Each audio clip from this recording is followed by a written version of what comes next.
ಮದ್ವೆಯಿಂದಾದ್ರೂ ಅವಳ ಜೀವನ ಸರಿ ಹೋಗುತ್ತೆ ಅನ್ಕೊಂಡಿದ್ವಿ. ಮದ್ವೆ ದಿನನೇ ಗಂಡ ಬಿಟ್ಟು ಹೋದ ಅಂತ ಅನ್ಕೊಳ್ಳೋ ತರ ಮಾಡ್ಬೇಡಿ ದಯವಿಟ್ಟು.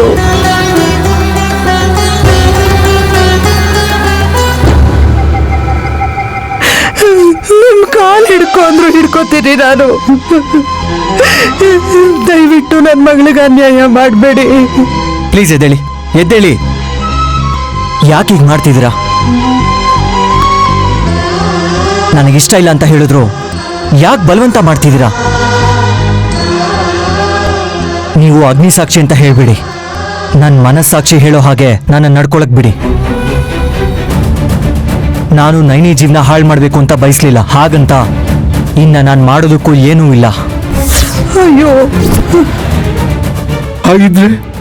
ಹಾಗಿದ್ರೆ ನನ್ನ ಮೊಮ್ಮಗಳ ಕುತ್ತಿಗೆಗೆ ತಾಳಿ ಯಾಕೆ ಕಟ್ಟಿದ್ರು ಸ್ವಾಮಿ? ತಾವು ತಿಳಿದವರು ಹೀಗೆ ಮೋಸ ಮಾಡಬಾರ್ದಲ್ವಾ? ಒಂದು ಹೆಣ್ಣಿನ ಜೀವನದಲ್ಲಿ ಆಟ ಆಡಬೇಡಿ.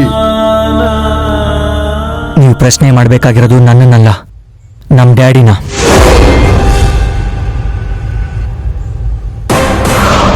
ಹೇಳಿ ಯಜಮಾನ್ರೆ, ಕೇಳ್ತಿದ್ದಾರಲ್ಲ, ಉತ್ತರ ಕೊಡಿ ಸ್ವಾಮಿ. ವಿಶಾಲಕ್ಷಮ್ನವರೇ ನನಗೆ ಹೇಳಲಿಲ್ಲ. ಈ ಯಜಮಾನ್ರು ಏನ್ ಹೇಳ್ತಾರೆ ತಾತ? ಭವಿಷ್ಯದಲ್ಲಿ ಬೇರೆಯವ್ರಿಗಾಗೋ ಅಪಾಯನ ನನಗೆ ತೋರಿಸಿ ಈಗ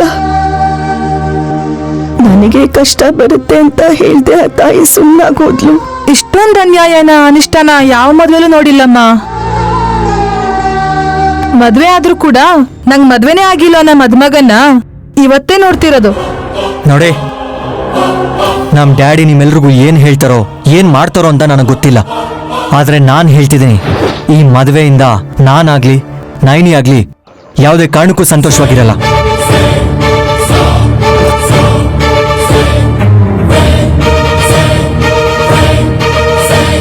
ಇದನ್ನ ನೀವೆಲ್ಲ ಎಷ್ಟು ಬೇಗ ಮರಿತಿರೋ ಅಷ್ಟು ಒಳ್ಳೇದು. ವಿಶಾಲ್, ತಾಳಿ ಅಂದ್ರೆ ಆಟದ ವಸ್ತು ಅನ್ಕೊಂಡ್ಯಾ? ಈ ರೀತಿ ಹೇಳ್ತಿದಿರಲ್ಲ, ಒಂದು ಹುಡುಗಿನ ನೋಡಿ ನಿಮಗ್ ನೀವೇ ಮದ್ವೆ ಫಿಕ್ಸ್ ಮಾಡಿದ್ರಿ.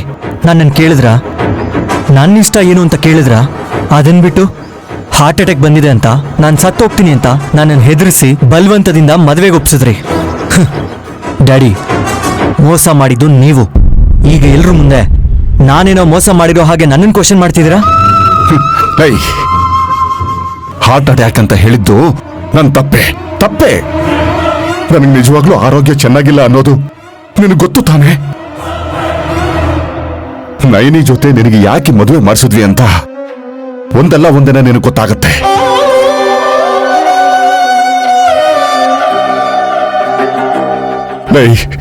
ನನ್ ಮೇಲಿರೋ ಕೋಪಕ್ಕೆ ಆ ಮಾಯಿಕಿ ಹುಡುಗಿಗೆ ಅನ್ಯಾಯ ಮಾಡ್ಬೇಡ ಕಣೋ.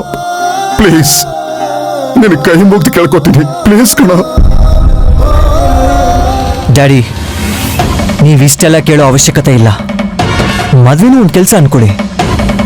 ನಿಮ್ಮ ಕೆಲಸ ಆಗೋಯ್ತು, ನೀವು ಹೇಳ್ದಂಗೆ ಮಾಡಿದ್ದೀನಿ, ನಾನು ಹೋಗ್ತಿದ್ದೀನಿ. That's all, as simple as that. ಯಜಮಾನ್ರೆ, ನಾನು ಸೀತಮ್ಮನ ವೇಷ ಹಾಕೊಂಡಿದ್ದಿನ ನನ್ನ ಸೀರೆಗೆ ಬೆಂಕಿ ಹತ್ಕೊಳ್ತು. ನೀವು ಕಾಪಾಡಿದ್ದಕ್ಕೆ ನಾನು ಉಳ್ಕೊಂಡಿದ್ದು.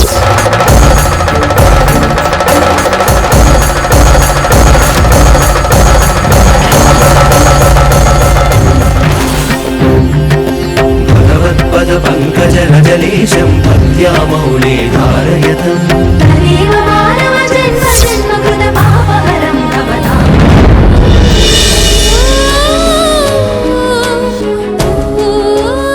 ಆದ್ರೆ ಈಗ ಅದೇ ಅಗ್ನಿಕುಂಡದ ಮುಂದೆ ನನ್ನ ಕುತ್ತಿಗೆಗೆ ತಾಳಿ ಕಟ್ಟಿದ್ಮೇಲೆ ನನ್ ಬಿಟ್ಟು ಹೋಗ್ತಿದ್ರೆ ಅವತ್ ನೀವೇ ಹೇಳಿದ ಮಾತು ಜ್ಞಾಪಕ ಆಗ್ತಾ ಇದೆ.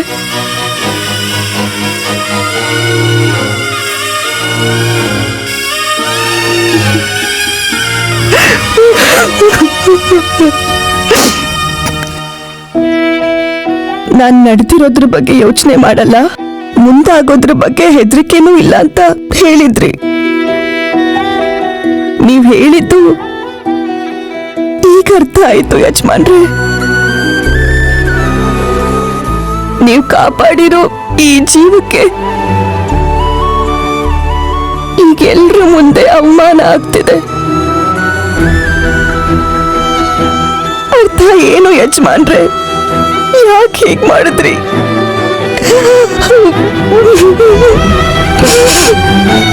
ಲುಕ್ ನಾನಿ, ಲಕ್ಷ್ಮೀಪುರಕ್ಕೆ ಬರಬೇಕಾದ್ರೆ ನನಗೆ ಆಕ್ಸಿಡೆಂಟ್ ಆದಾಗ ನನ್ನ ನೀನು ಸೇವ್ ಮಾಡಿದ್ದಕ್ಕೆ ಥ್ಯಾಂಕ್ಸ್ ಹೇಳಿದ್ದೀನಿ. ಇವಾಗ ಲಕ್ಷ್ಮೀಪುರ ಬಿಟ್ಟು ಹೋಗ್ತಾ ಇರೋ ದಿನ ನಿನಗೆ ಆ್ಯಕ್ಚುಲಿ ಸಾರಿ ಮಾತ್ರ ಹೇಳಬಲ್ಲೆ, ಬಟ್ ರೀಸನ್ ಮಾತ್ರ ನಾನಲ್ಲ, my dad. Okay, I am sorry again. ಬಾಯ್.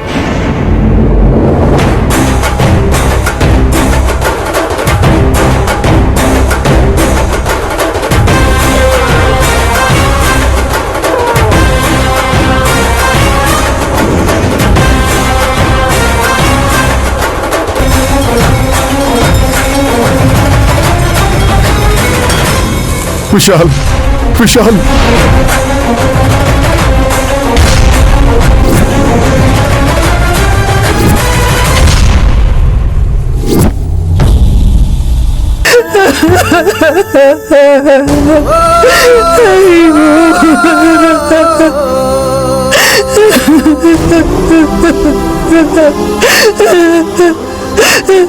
ಅಮ್ಮ ನೈನಿ,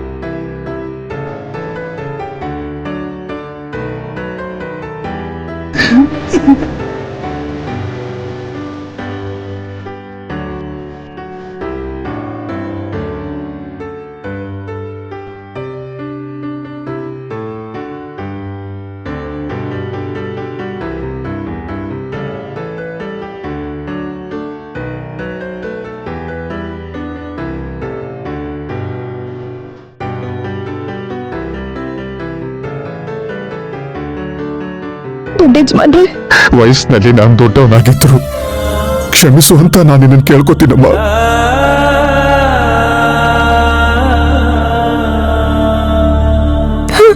ಅಯ್ಯೋ, ಕೈ ಮುಗಿಬೇಡಿ ದೊಡ್ಡ ಯಜಮಾನ್ರೆ. ಮೊದ್ಲು ಕೈನ ಕೆಳಗಿಳಿಸಿ. ನಾನು ತುಂಬಾ ಸ್ವಾರ್ಥಿ ಕಣಮ್ಮ. ಹೆತ್ತ ತಂದೆಯಾಗಿ ಮಗನ ಪ್ರಾಣ ಉಳಿಸೋಕ್ಕೋಸ್ಕರ ಹೀಗೆ ಮಾಡ್ಬೇಕಾಯ್ತು. ಇದರಲ್ಲಿ ನಿಮ್ ತಪ್ಪೇನೂ ಇಲ್ಲ ಬಿಡಿ. ಎಲ್ಲ ನನ್ನ ಹಣೆ ಬರಹ. ನನ್ನ ಹಣೆಯಲ್ಲಿ ಏನ್ ಬರ್ತಿತ್ತು ಅದೇ ಆಗಿದೆ. ನನ್ನ ಮಗನ ಹಣೆಯಲ್ಲಿ ಮಾತ್ರ ಪ್ರಾಣಕ್ಕೆ ಅಪಾಯ ಅಂತಾನೆ ಬರ್ದಿದ್ಯಮ್ಮ.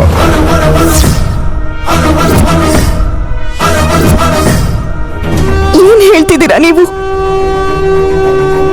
ಹೌದಮ್ಮ, ರೋಡ್ ಆಕ್ಸಿಡೆಂಟ್ ಆದಾಗ ಕಾಪಾಡೋಕ್ ನೀನಿದ್ದೆ. ಆದ್ರೆ ಇವಾಗ ಅವನ ಜೊತೆ ನೀನಿರಲ್ಲ. ಇನ್ನು ವಿಶಾಲ್ನ ಯಾವ ದೇವತೆ ಕಾಪಾಡ್ತಾಳಮ್ಮ?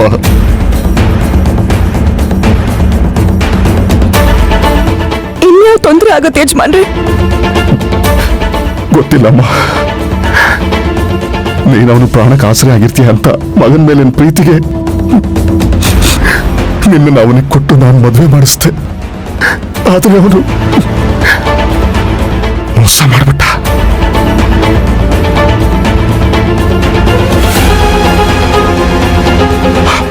ಆದರೆ ನಾನು ನಿನಗೆ ಆ ಥರ ಆಗೋಕ್ ಬಿಡಲ್ಲಮ್ಮ. ಮನೆಗೆ ಹೋಗಿ ಹೇಗಾದ್ರೂ ಮಾಡಿ ಅವನನ್ನು ಒಪ್ಸೋ ಪ್ರಯತ್ನ ಮಾಡ್ತೀನಿ. ಅವನು ನಿನ್ನನ್ನ ಹೆಂಡತಿ ಅಂತ ಒಪ್ಕೊಳ್ಳೋವರೆಗೂ ನಿನ್ನ ಮಗಳು ತರ ನಾನ್ ನೋಡ್ಕೋತೀನಮ್ಮ. ಅದು ನನ್ನ ಧರ್ಮ.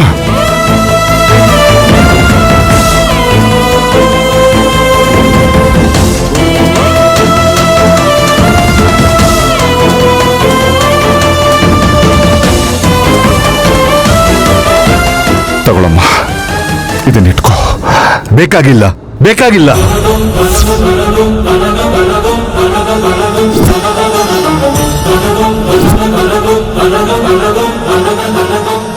ಥೂ ಅಂತ ಉಗಿದು ದುಡ್ಡು ಕೊಟ್ಟು ಹೋದ್ರು ಅಂತ, ಅದಕ್ಕೋಸ್ಕರನೇ ನನ್ನ ಮೊಮ್ಮಗಳ ಮದುವೆ ಆದ್ಲು ಅಂತ ಜನ ಎಲ್ಲ ಮಾತಾಡೋಕೆ ಶುರು ಮಾಡ್ತಾರೆ. ನಾನು ನೇಣು ಹಾಕೊಂಡು ಸಾಯ್ತೀನಿ. ಶಾಸ್ತ್ರಿಗಳೇ, ದಯವಿಟ್ಟು ಹಾಗೆ ಮಾತಾಡಬೇಡಿ. ಯಜಮಾನ್ರೆ, ನಾವು ದುಡ್ಡುಗೋಸ್ಕರ ಬದುಕಿರೋ ಜನ ಅಲ್ಲ. ನೀವು ಹೇಳ್ದಾಗೆ ನನ್ನ ಮಗಳನ್ನ ನಿಮ್ಮ ಮನೆ ಮಹಾಲಕ್ಷ್ಮಿ ಮಾಡ್ಕೊಳ್ಳಿ.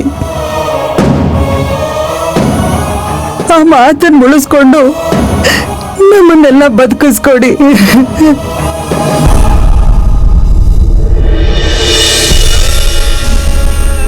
ನಿಮ್ಮ ಸ್ವಾಭಿಮಾನ ಏನು ಅಂತ ನನಗೆ ಅರ್ಥ ಆಗುತ್ತಮ್ಮ. ಆದ್ರೆ ನನ್ನ ಸ್ವಾರ್ಥನೂ ಸ್ವಲ್ಪ ಅರ್ಥ ಮಾಡ್ಕೊಳ್ಳಿ. ನಯನಿ, ನನ್ನ ಮಗನಿಗೆ ಏನಾದರೂ ಅಪಾಯ ಆಗುತ್ತಂತ ಗೊತ್ತಾದರೆ ದಯವಿಟ್ಟು ನನಗೆ ತಿಳಿಸಮ್ಮ. ಇತ್ತೋಳಮ್ಮ, ನನ್ನ ಮನೆ ಅಡ್ರೆಸ್ಸು, ನನ್ನ ಫೋನ್ ನಂಬರ್ ಎಲ್ಲ ಇದರಲ್ಲಿದೆ.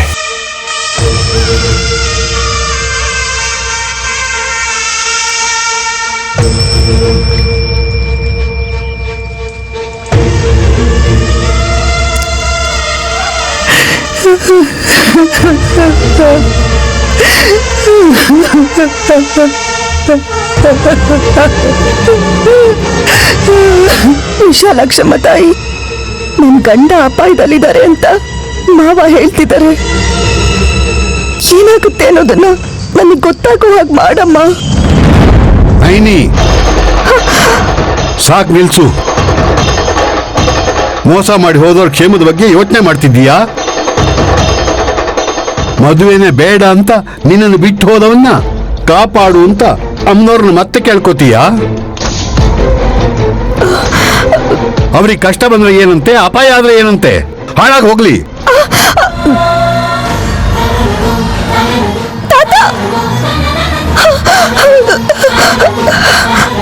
ನೈನಿ,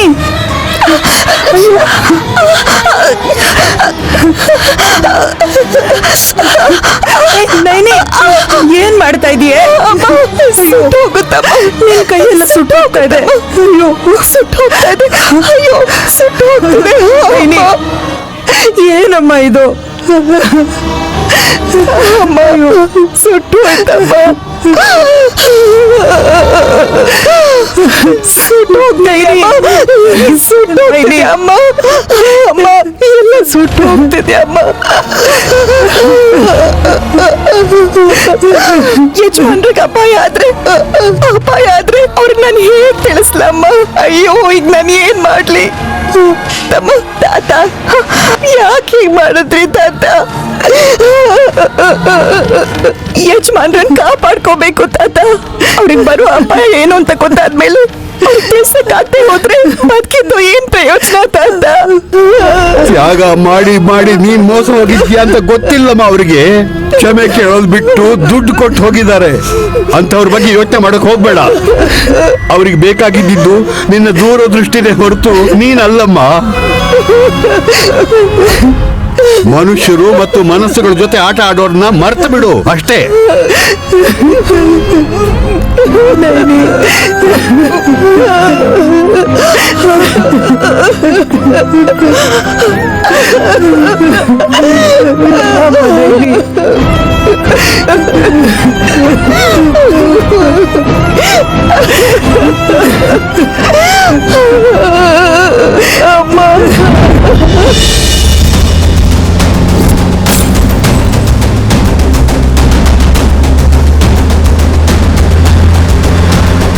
ಅಮೆರಿಕದಲ್ಲಿ ಓದ್ ಬಂದವನು ನೀನು, ಲಕ್ಷ್ಮೀಪುರದಲ್ಲಿ ಮಾತ್ರ ತಪ್ಪು ಮಾಡಿ ಬಂದೆ ಕಣೋ.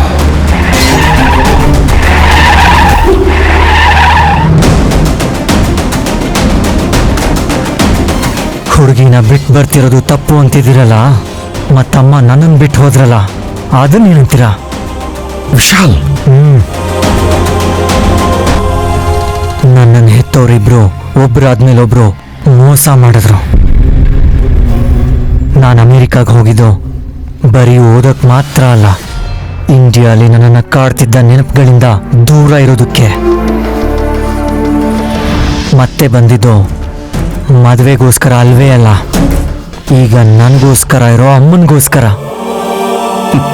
ತಿಲೋತ್ತಮ ಮನುಷ್ಯ ರೂಪದಲ್ಲಿರೋ ರಾಕ್ಷಸ ಅಂತ ನಿಂಗೆ ಗೊತ್ತಿಲ್ಲ. ನಿನ್ನನ್ನು ಅಲ್ಲಿಂದ ಕರ್ಸ್ಕೊಂಡಿದ್ದು ನಿನಗೆ ಮೋಸ ಮಾಡೋದಕ್ಕೆ. ಆಕ್ಸಿಡೆಂಟ್ ಆದಾಗ ಕೈಯೋ ಕಾಲ ಹೋಗಿದ್ರೆ ಚೆನ್ನಾಗಿರ್ತಿತ್ತು.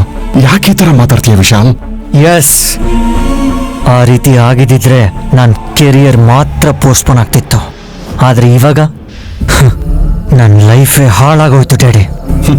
ಯಾವುದು ಅರ್ಥ ಆಗ್ಬೇಕು ಅದು ಅರ್ಥ ಆಗಲಿಲ್ಲ ಅಂದಾಗ ನಮ್ಮನ್ನು ಪ್ರೀತಿಸೋರು ಬೇರೆಯವ್ರ ಥರ, ಮೋಸ ಮಾಡೋರು ಪ್ರಾಣ ಕೊಡೋರ್ ಥರ ಕಾಣಿಸ್ತಾರೆ ವಿಶಾಲ್. ನನ್ನ ನೋವನ್ನು ಕೂಡ ನೀವು ಅರ್ಥ ಮಾಡ್ಕೋತೀರಾ ಅಂತಾನೆ ಅನ್ಕೋತಿದ್ದೀನಿ. ಮನೆಗೆ ಹೋದ್ಮೇಲೆ ನನಗೆ ಮದುವೆ ಆಗಿದೆ ಅಂತ, ನೈನಿನ ಬಿಟ್ಟು ಬಂದಿದ್ದೀನಿ ಅಂತ ದಯವಿಟ್ಟು ಹೇಳಕ್ ಹೋಗ್ಬಿಡಿ. ಮದುವೆ ನಡೆದಿದ್ದನ್ನು ಹೇಳಲಿಲ್ಲ, ಈಗ ನಡೆದಿರೋದನ್ನು ಹೇಳ್ಬೇಡ ಅಂತೀಯ ವಿಶಾಲ್. ಮತ್ತೆ ನನ್ನ ಮುಖದಲ್ಲಿ ನಿಮಗೆ ಯಾವತ್ತು ನಗು ಕಾಣಿಸುತ್ತೋ ಅವತ್ತು ನನ್ನನ್ನು ಕೇಳ್ದೇನೆ ಎಲ್ರಿಗೂ ಹೇಳಿ. ವಿಶಾಲ್ ವಿಶಾಲ್ ಬ್ಯಾಂಡೇಜ್ ಆಗಿ ತೆಗೆದಿದ್ಯಾ? ಇನ್ನೂ ಗಾಯ ವಾಸಿಯಾಗಿಲ್ಲ. ನನ್ನ ಮನಸ್ಸಿಗಾಗಿರೋ ಗಾಯದ ಮುಂದೆ ನನ್ನ ದೇಹಕ್ಕಾಗಿರೋ ಗಾಯ ತುಂಬ ಚಿಕ್ಕದು. ಇಷ್ಟು ದೊಡ್ಡ ಗಾಯ ಆಗಿದೆ ಅಂತ ಗೊತ್ತಾದ್ರೆ ನಮ್ಮಮ್ಮ ವಿಲ ವಿಲ ಅಂತ ಒದ್ದಾಡ್ತಾರೆ. ವಿಶಾಲ್ ನನ್ನ ಮಾತು ಕೇಳು, ಅದಲ್ಲ. Daddy please please.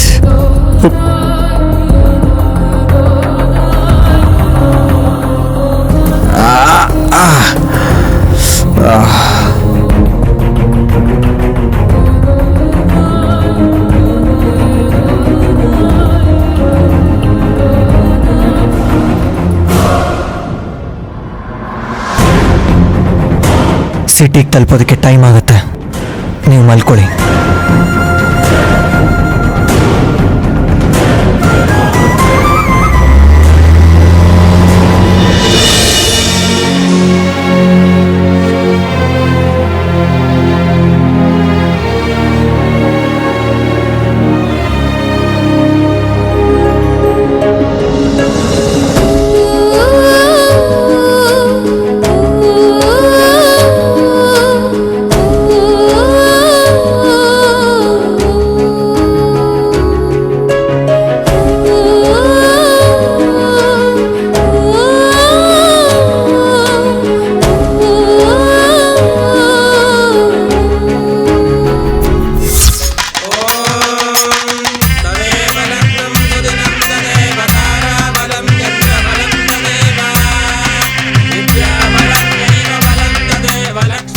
ನಾನಿದನ್ನ ಮದ್ವೆ ಅಂತಾನೆ ಅನ್ಕೋತಿಲ್ಲ. ಆದ್ರೆ ನೀವು ತಿಳಿದಿರೋರು ಶ್ರೀಮಂತರು, ನೀವು ಮೋಸ ಮಾಡಲ್ಲ ಅನ್ಕೋತೀನಿ. ಶಾಸ್ತ್ರಿಗಳೇ, ನಾನೇನ್ ಜೋಕ್ ಮಾಡ್ತಿಲ್ಲ.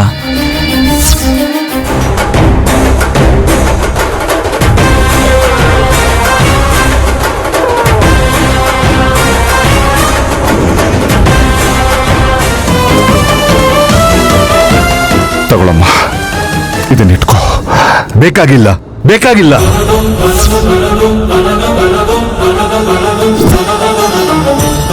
ಥೂ ಅಂತ ಉಗಿದು ದುಡ್ಡು ಕೊಟ್ಟು ಹೋದ್ರು ಅಂತ, ಅದಕ್ಕೋಸ್ಕರನೇ ನನ್ನ ಮೊಮ್ಮಗಳ ಮದುವೆ ಆದ್ಲು ಅಂತ ಜನ ಎಲ್ಲ ಮಾತಾಡೋಕೆ ಶುರು ಮಾಡ್ತಾರೆ. ನಾನು ನೇಣು ಹಾಕೊಂಡು ಸಾಯ್ತೀನಿ. ನನ್ನ ಮಗನಿಗೆ ಏನಾದರೂ ಅಪಾಯ ಆಗುತ್ತಂತ ಗೊತ್ತಾದರೆ ದಯವಿಟ್ಟು ನನಗೆ ತಿಳಿಸಮ್ಮ. ಇದು ತಗೊಳಮ್ಮ. ನನ್ನ ಮನೆ ಅಡ್ರೆಸ್ಸು, ನನ್ನ ಫೋನ್ ನಂಬರ್ ಎಲ್ಲ ಇದರಲ್ಲಿದೆ.